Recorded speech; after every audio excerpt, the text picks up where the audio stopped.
আসসালামু আলাইকুম ভিউয়ার্স। আজকে একটা বিষয় নিয়ে আলাপ করব আপনাদের সাথে। একজন নেতার বিদায়। কিন্তু এই একটি অনুষ্ঠান নিয়েই আজ বিশ্বজুড়ে চলছে জোর আলোচনা।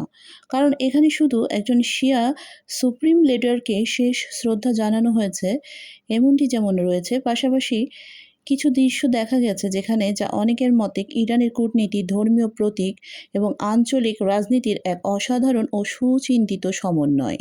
এক মঞ্চে চির প্রতিদ্বন্দ্বী ইরান কী ধরনের ভারসাম্য খুঁজছে? সবচেয়ে আলোচিত ঘটনাগুলোর একটি ছিল আফগানিস্তানকে ঘিরে। একদিকে উপস্থিত ছিল আফগানিস্তানের বর্তমান ক্ষমতাসীন তালেবান, অন্যদিকে উপস্থিত ছিলেন আহমেদ মাসুদ, প্রয়াত কিংবদন্তি মুজাহিদ নেতা আহমেদ শাহ মাসুদের ছেলে এবং তালেবান বিরোধী ন্যাশনাল রেজিস্ট্যান্স ফ্রন্টের বর্তমান নেতা।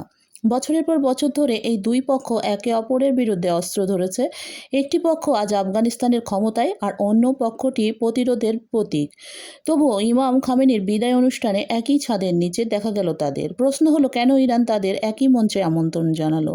মূলত ইরান তাদের সব শুভাকাঙ্ক্ষীদের একই সাথে ডেকেছিল। আন্তর্জাতিক রাজনীতিতে একটি ধ্রুব সত্য হলো, রাষ্ট্র স্থায়ী বন্ধু বা শত্রুর ভিত্তিতে নয়, বরং স্থায়ী স্বার্থের ভিত্তিতে সিদ্ধান্ত নেয়। ইরান বাস্তবতার নিরিখে তালেবান সরকারের সঙ্গে সীমান্ত নিরাপত্তা, বাণিজ্য, অভিবাসন, পানি বণ্টন এবং আঞ্চলিক নিরাপত্তা নিয়ে কাজ করছে। আবার একই সঙ্গে ভবিষ্যতের সম্ভাব্য রাজনৈতিক বাস্তবতাকেও সামনে রেখে আহমেদ মাসুদ ও তার বলয়ের সঙ্গে যোগাযোগ বজায় রাখছে। অর্থাৎ ভবিষ্যতে আফগানিস্তানের পরিস্থিতি যেদিকেই যাক, ইরান যেন কোনো একটি পক্ষের ওপর পুরোপুরি নির্ভর না করে সব পক্ষের সঙ্গে সম্পর্ক বজায় রাখতে পারে। তেহরানের এই কৌশলী অবস্থানই এখানে ফুটে উঠেছে। শহীদ ইমাম আয়াতুল্লাহ আলী খামেনি বিদায় অনুষ্ঠান ও সম্মাননা অনুষ্ঠানে আরেকটি বিষয় বিশ্বজুড়ে আলোচনার জন্ম দিয়েছে। বিভিন্ন দেশের প্রতিনিধি দলের সামনে পবিত্র কোরআন থেকে ভিন্ন ভিন্ন আয়াত তিলাওয়াত করা হয়। সৌদি আরবের প্রতিনিধি দলের সামনে তেলাওয়াত করা হয় সূরা আল ইমরানের আয়াত ১৩।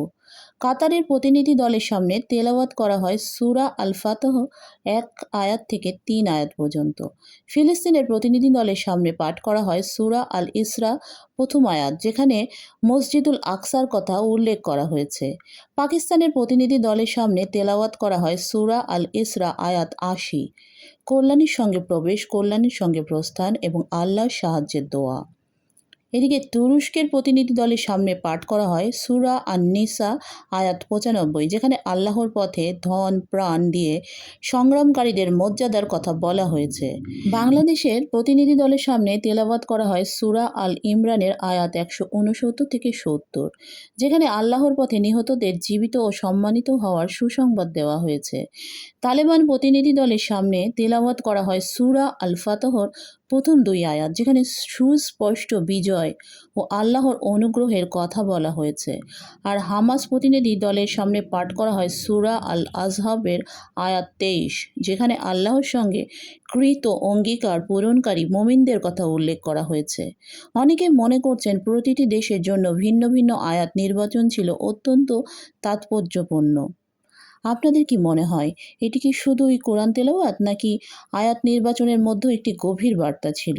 পাশিয়া বাংলার এই ভিডিওগুলি ভালো লাগলে আপনি পাশে থাকতে পারেন এবং সাবস্ক্রাইব করবেন নতুন হলে।